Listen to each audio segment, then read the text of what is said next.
और विजयनगर का बहुचर्चित शोषण और ब्लैकमेल कांड मामला सामने आया, जहां पूर्व बीजेपी विधायक ज्ञानदेव आहूजा का विवाद बयान सामने आया है। समुदाय विशेष पर जमकर बरसे ज्ञानदेव आहूजा। विजयनगर रेप ब्लैकमेल कांड के खिलाफ कर रहे थे पीसी। एक हिंदू लड़की उठाओगे, हम तुम्हारी 5 लड़कियां उठाएंगे, ये बयान दिया है उन्होंने। आगे कहा, अगर गुंडागर्दी करोगे तो 1 नहीं 5 नहीं बल्कि 10 लड़कियां उठाकर ले जाएंगे और बकायदा उनको सम्मान देकर 7 फेरे लेंगे। उनकी नसबंदी करके, नपुंसक करके जेल में डाला जाए। ऐसे लोगों को फांसी हो या फिर आजीवन कारावास की सजा सुनाई जाए।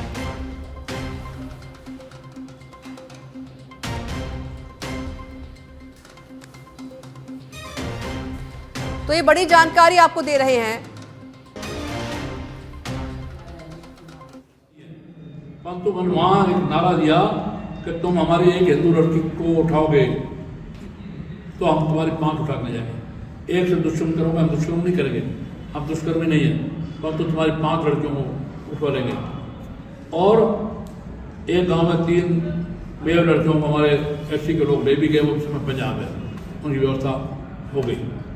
तो मेरा ये कहना है कि इस जंग का पूरे देश में इनका जिहाद है और इस जिहाद में आपको पहले 1-2 पॉइंट आपने लेफ्टिनेंट जिहाद के, अशोक जिहाद के सुने होंगे, आपने लॉर्ड जिहाद के सुने होंगे, मैंने कुछ। तो ये पूर्व बीजेपी विधायक है ज्ञानदेव आहूजा, जिनका ये विवादित बयान सामने आया। उन्होंने कहा, अगर गुंडागर्दी करोगे तो 1 नहीं बल्कि 5 नहीं 10 लड़कियां आपकी उठाई जाएंगी, बकायदा उनको सम्मान देकर 7 फेरे लेंगे, उनकी नसबंदी करके, नपुंसक करके जेल में डाला जाए। ये विवादित बयान सामने आया है ज्ञानदेव आहूजा का। बीजेपी के विधायक रह चुके हैं। तो विजयनगर का बहुचर्चित शोषण और ब्लैकमेल कांड मामला, जिसको लेकर ज्ञानदेव आहूजा का ये विवादित बयान सामने आया। बीजेपी से विधायक भी रह चुके हैं। संवाददाता विजय जुड़ गए हैं फोन लाइन पर। विजय, ज्ञानदेव आहूजा का ये बयान जिस तरीके से वो कह रहे हैं कि 1 नहीं 5 नहीं बल्कि 10 लड़कियां क्यों उठाई जाएंगी, ये बयान ही क्या माने निकाले जा रही है?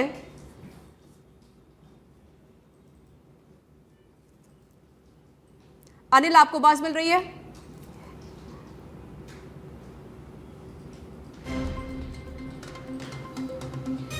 बड़ी जानकारी आपको दे रहे हैं।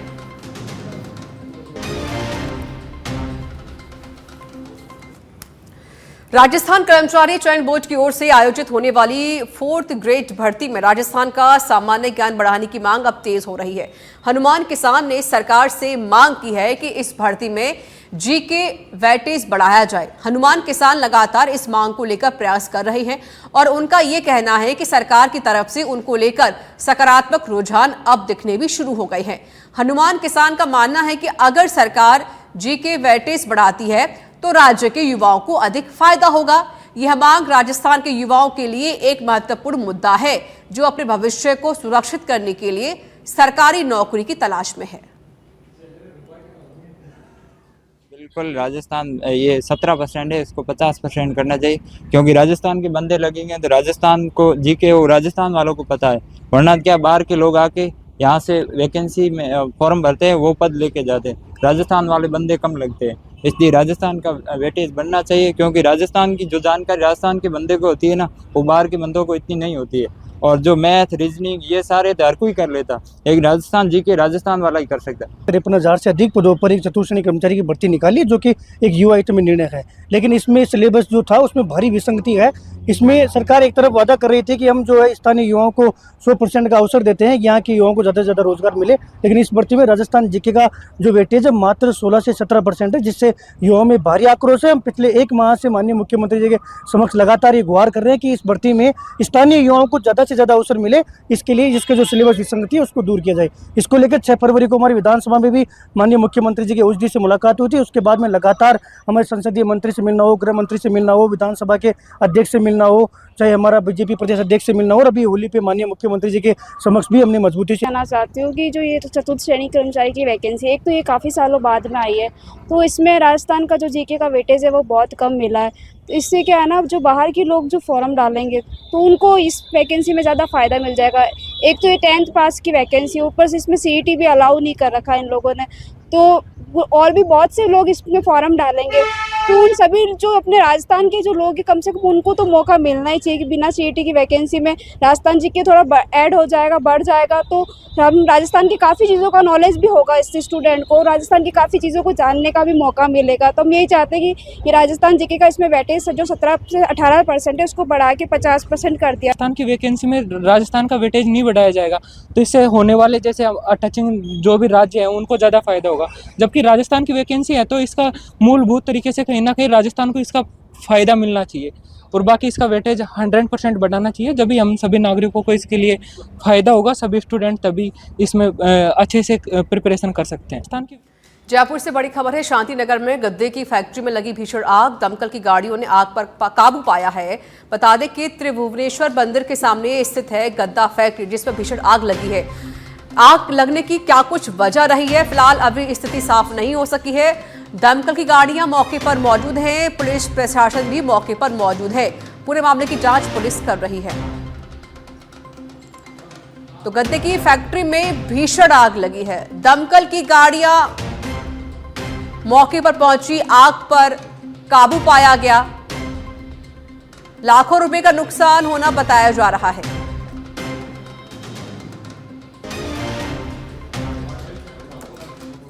जयपुर से जानकारी है, मानसरोवर थाना पुलिस की कार्रवाई देखने को मिली है। चेकिंग और दबिश के दौरान 13 संदिग्ध आरोपी शांति भंग में गिरफ्तार किए गए हैं। पूर्व में डकैती में फरार चल रहा इनामी आरोपी गिरफ्तार।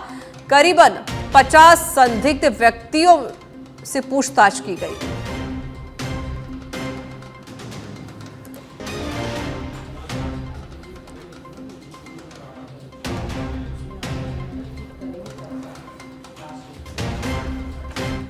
बांसवाड़ा विधायक कैलाश मीणा ने अस्पताल कार्मिक से मारपीट करने के अपने ऊपर लगे आरोपों को निराधार बताया है। उन्होंने कहा कि खुद के कारनामे छिपाने के लिए अब निराधार आरोप लगाए जा रहे हैं। उन्होंने गढ़ी प्रतापपुर सरकारी अस्पताल के डॉक्टरों पर आरोप लगाते हुए कहा कि डॉक्टर अस्पताल में बाहरी और खुद के मेडिकल की दवाई लिख रहे हैं। विधायक कैलाश मीणा ने कहा कि उनकी छवि खराब करने वालों के खिलाफ वे कानूनी कार्रवाई करेंगे।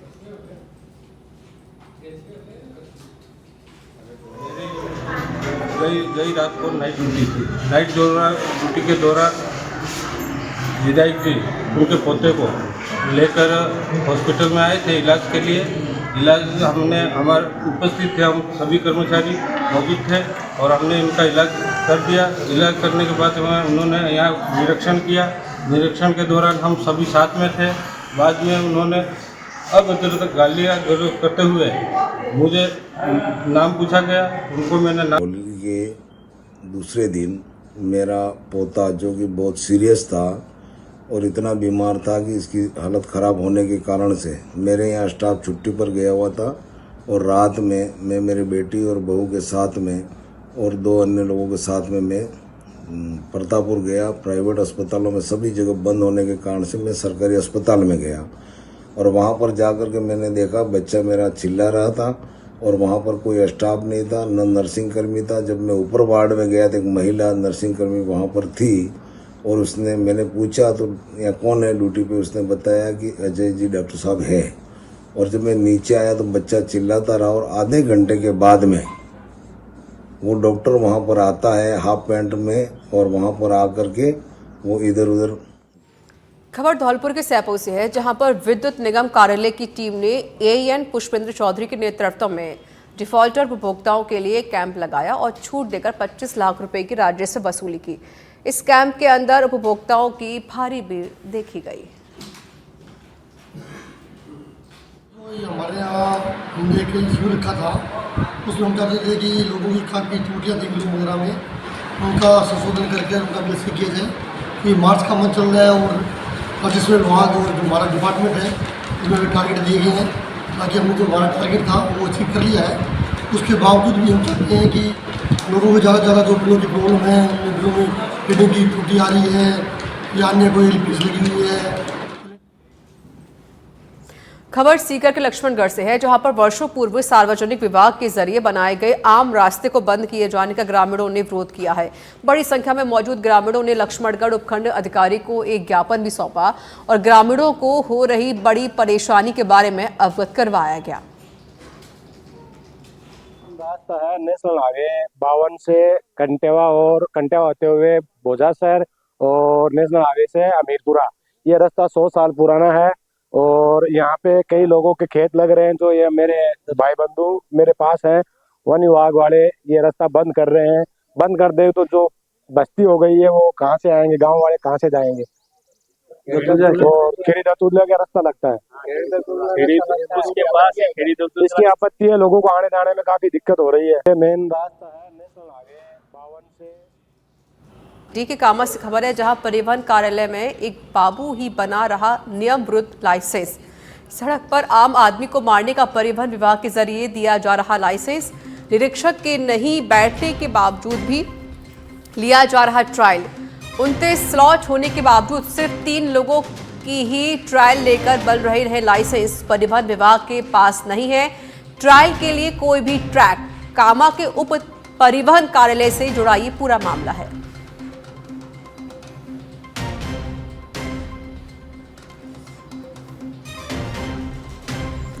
हनुमानगढ़ में अपनी विभिन्न मांगों को लेकर ईंट भट्टा श्रमिकों ने आज जंक्शन के श्रम विभाग कार्यालय पर प्रदर्शन किया। C2 यूनियन के बैनर तले आयोजित प्रदर्शन के दौरान ईंट भट्टा श्रमिकों ने कहा कि भट्टा मालिक हर वर्ष ईंटों के रेट तो बढ़ाते हैं मगर उनकी मजदूरी नहीं बढ़ाई जाती और ईंट भट्टा मालिक मजदूरों का शोषण कर रहे हैं और श्रमिकों के लिए भट्टों पर पानी और अन्य व्यवस्थाएं भी नहीं हैं।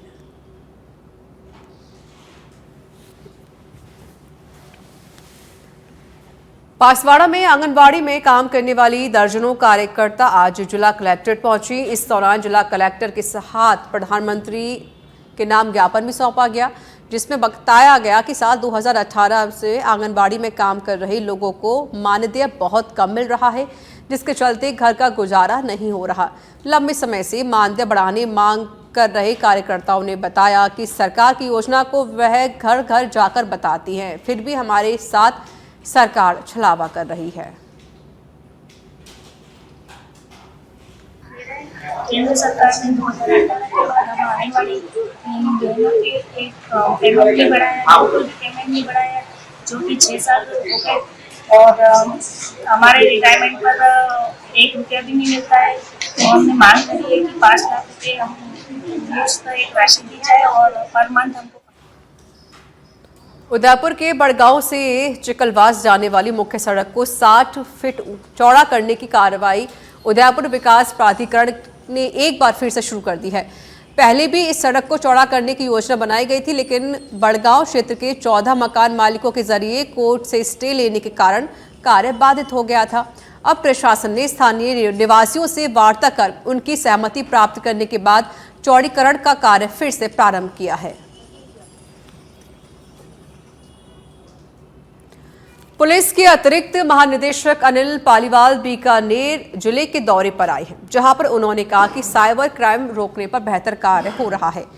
साइबर क्राइम रोकने के लिए देश के बेहतरीन संस्थानों में कर्मचारियों को प्रशिक्षण दिलाया जा रहा है। साथ ही आर्टिफिशियल इंटेलिजेंस का मुकाबला करने के लिए भी हमारी तैयारी है।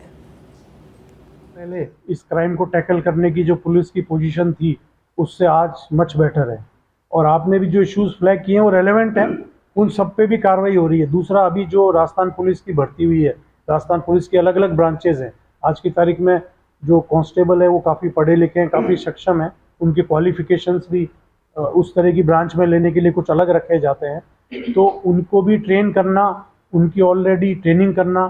एक जो साइबर क्राइम विंग है PHQ की, उसमें एक TCG सेक्शन है, वो जो बेस्ट एकेडमीज अवेलेबल है कंट्री में वहाँ जाके ट्रेनिंग दे रहे हैं, उनको साइबर कमांडोज बोलते हैं। इस समय भी बहुत लंबी ट्रेनिंग पे गए हैं। चित्तौड़गढ़ जिले में मादक पदार्थ तस्करों के खिलाफ पुलिस और नारकोटिक्स की लगातार कार्रवाई जारी है। जिले की मंडफिया थाना पुलिस ने संदेह के आधार पर राहगीर को पकड़ा है, जिसकी तलाशी में 5 किलो अफीम पकड़ी गई। अफीम की अनुमानित मूल्य 10 लाख से भी ज्यादा बताई जा रही है। प्रतापगढ़ के छोटी सादड़ी में एनडीपीएस एक्ट में वांछित आरोपी को पुलिस ने गिरफ्तार किया। सीआई प्रवीण टांक ने बताया कि 3 मार्च 2023 को पुलिस टीम ने गश्त के दौरान एक्सयूवी से डोडा चूरा जब्त किया था। इसके बाद से ही ईश्वर सिंह फरार चल रहा था।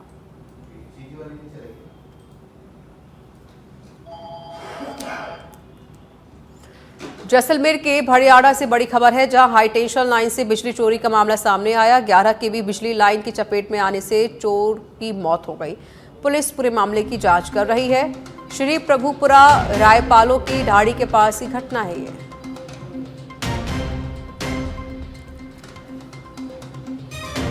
तो बड़ी जानकारी आपको दे रहे हैं, बिजली लाइन की चपेट में आने से एक व्यक्ति की मौत हो गई। हाई टेंशन लाइन से बिजली चोरी का ये मामला सामने आया।